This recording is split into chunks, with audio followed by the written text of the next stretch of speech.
What's up, guys? Welcome into Packers Total Access. My name is Clayton. You can check us out on packernet.com. Find me on Twitter at Packers_access. Flying solo as of the moment. We are live on YouTube, X, Facebook, and Rumble. I see the chat's already filling up. Jacob may be joining us shortly. We'll see if that works out or not. I'm going to have to pace myself. We'll talk about it in a minute, but really excited to dive into all the family night festivities. Looked like it was an absolute blast up there for those who did attend. Hopefully you made it home safe. Seemed like it was a really cool atmosphere, cool environment. So here's what we're going to cover tonight. We're going to do a full family night recap. All right. We're going to talk about how the defense seemed to dominate. At least that's most of the headlines that I had read. We'll dive into Jordan Love's day and kind of give you some specific statistics there to the best of my knowledge. And as always, we'll have the chat kind of sort through that and see if we've got anything incorrect, kind of fact check us on the fly. We'll have injury updates, who participated, who didn't.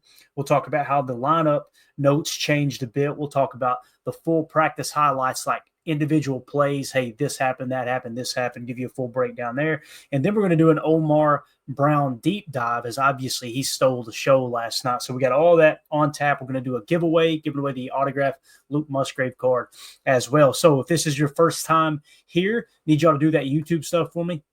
If you're just here in general, do that YouTube stuff for me. Hit that like, hit subscribe. If it is your first time tuning into PTA, welcome. We appreciate you making us a part of your evening. Listen, we're not experts here. We're not insiders. We're not media members. What we are fans just like you in here talking Packers on the daily. We usually got a full house, anywhere from 3 to 4 guys in here just talking ball, sometimes ladies. And we break down everything, pregame shows, postgame shows. We'll do, film breakdown. We'll do in-depth look at PFF grades and how the analytics are stacking up for the Packers throughout the season. So we got you covered on the daily. Just hit that subscribe button. If you like daily Packers content, make sure you click that bell icon so you get notified every time we do go live. And again, appreciate everybody jumping in the chat, man. It looks like it is a full house in here. Love what Chris Sand says. Let me see if I can find that. It's worth slowing down the progress here for just a second. As Chris the Casuan says, Belt to ass, BTA. That's right. It's built to ass. PTA is actually what he said. Which we're going to pretend like he did, right? So good to see everybody. Thank you all so much. Let's dive into it, guys. We got a lot to cover. All right, family night takeaways. You guys know how I like to approach this. I go through and read everybody's article. I like to look at Bill Huber's stuff. I love Paul Brettle's stuff. Jason Wilde does an excellent job, kind of give you a little bit deeper dive into the story behind the game typically. So what I like to do is throw into the database a bunch of different people that I trust that's reporting on the team, and then let it spit out. Here's the recap. The reason I do that, it removes my personal opinion. I'll give my opinion on what spits out of this thing, right? But I don't like to try to bend the narrative. Well, here's what Clayton thinks, therefore that's what happened. I like to try to get multiple takes and then give you my opinion as we go along, if that makes sense. So let's just dive into it. It sounds like the defense performed better than the offense last night. Let's look into everything here. And if you're going Clayton, did you not watch it? I got up and watched the highlights today. Obviously, I was at Bristol Motor Speedway yesterday. Man, did it rain? It rained. We were at the Speedway probably 5-6 hours, and it got rain delayed a couple of different times. And I'm just telling you right now, you get a bunch of people. I think there said 8 or 9 different countries was represented. We broke the regular season Major League Baseball attendance record. I think it capped out at 91,000 is what we hit at. You get a rainstorm roll through, and you think, all right, everybody seek shelter. No, it's just, everybody, not everybody. The guys' shirts came off. It just turned into basically a redneck version of Woodstock, and it was just all-day festivities. So I ain't going to lie, man. I wanted to do an early stream today, about 12, 1 o'clock. I wanted to dive into that and kind of, hey, let's do the Omar Brown breakdown first, and then we'll hit, all the updates. I couldn't do it. I needed time to recover. So, again, I apologize. But here we go. Defensive performance summary. All right. Defense dominated, described as, quote, animate, and adamant by the article. I think that might have been Bill Huber's article that he referred to that by.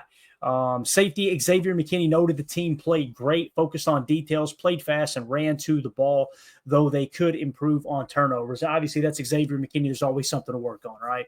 And you could tell that Jeff Hafley's approach with this defense, it has been since day one, is see ball, get ball. Go take the ball away. Go attack the football. And it really does line up perfectly with what Matt LaFleur has said ever since he got to Green Bay, which is you win the ball, you win the game, right? And that's what we're talking about, controlling the possession. Make sure you protect the football when you got it, which we did a pretty piss poor job of last year and still had a decent season, right? If you can improve on the offensive side of the ball, protecting the football and continue to take it away. And they're not resting on their laurels, right? You could tell that they're truly going to attack the football from a punch out standpoint this year. And I'm sure they've still got focus on trying to intercept the passes as well. So it's going to be a lot of fun, but I love it. Xavier McKinney setting the tone. Hey, look, it's never good enough, right? Offense scored only one touchdown all night. It was the final play, Taylor Elgersma, 23-yard touchdown pass to Will Sheppard. So we got a Will Sheppard sighting there. Interceptions, Omar Brown with 3, Carrington Valentine with 1, Kalen King with 1. We've actually got that Kalen King interception, I believe, and I'm going to try to stay on topic. And this is where I usually ask the guys to say something smart, but I think it's right here. Nope, not that one. Let me get it on. Let me get geared up here. I think it was Wes Hodkiewicz had this tweet. So this was the Kalen King interception, I believe. And again, I apologize if the picture isn't clear enough. But the way he jumps this route, man, watch Kalen King here. A little RPR probably there. Look at Kalen King jump the route. Hopefully that's not too choppy for you guys. It's actually choppy on my end, which means it's probably blurring out as he was recording it. But shout out to Wes Hodkiewicz for getting us that footage. And Kalen King, guys, is that not what we want to see from Kalen King? You know, we talked about how he was a prospect that was highly touted the year before he came out for the draft. And for whatever reason, you know, his draft stock sank pretty much out of sight his final year in college, where he was projected to be a first-round pick at the end of his next to last season in college. So you like to see this. You see the ball skills there, the ball hawking ability. He just kind of reads, reacts, dive bombs on the ball, and a nice little return there at the end as well. And I want to say this about Malik here. This is just, you're getting to that read way too late. You know, and Jordan's been as guilty of that as anyone in the past, right? Not to pile on too hard, but we talked about it all year last year. It was all over the tape, even though I feel like Jordan had a good year last year. Hearing some people, you would think that he was the worst quarterback in the league, but getting to that read way too late. You cannot throw that pass. Well, I mean, when he puts his eyes on that receiver, he doesn't even know if he's open. You know, now if you read the defense out correctly, you would think, all right, yeah, he's going to be open, or nope, he ain't open, depending on what the safety does, what the corner does, the splits, the depth, all that. But yeah, you got to get to that read way earlier, or just throw the ball away. But nonetheless, Kalen King, that's what we're wanting to see out of him, obviously. So really, really excited to see if he continues to take a step forward as the season moves along here. So again, keep your eye on Kalen King in that regard.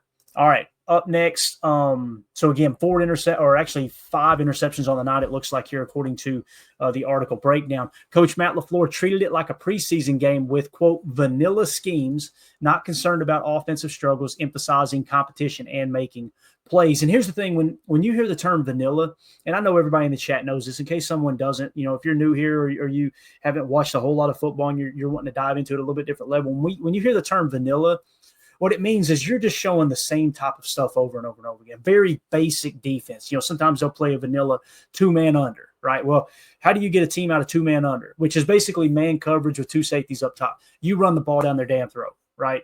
Well, they're not just going to, okay, Jeff Hafley's in 2-man under again. Let's run the rock every single play. They're going to try to work on stuff. They're going to try to push the envelope a little bit. It seemed like Jordan Love threw the ball down the field quite a bit more. And when a defense plays vanilla, the way you beat a vanilla defense is you run the rock and you take what they give you underneath, right? Rather than just throwing into coverage. So that's what I think Matt LaFleur means by, hey, look, we're not concerned about this. We're showing vanilla looks, and the reason you're showing vanilla looks is you do not want opponents to pick up on what you're doing, right? And that's absolutely huge. So, but anyway, that's just kind of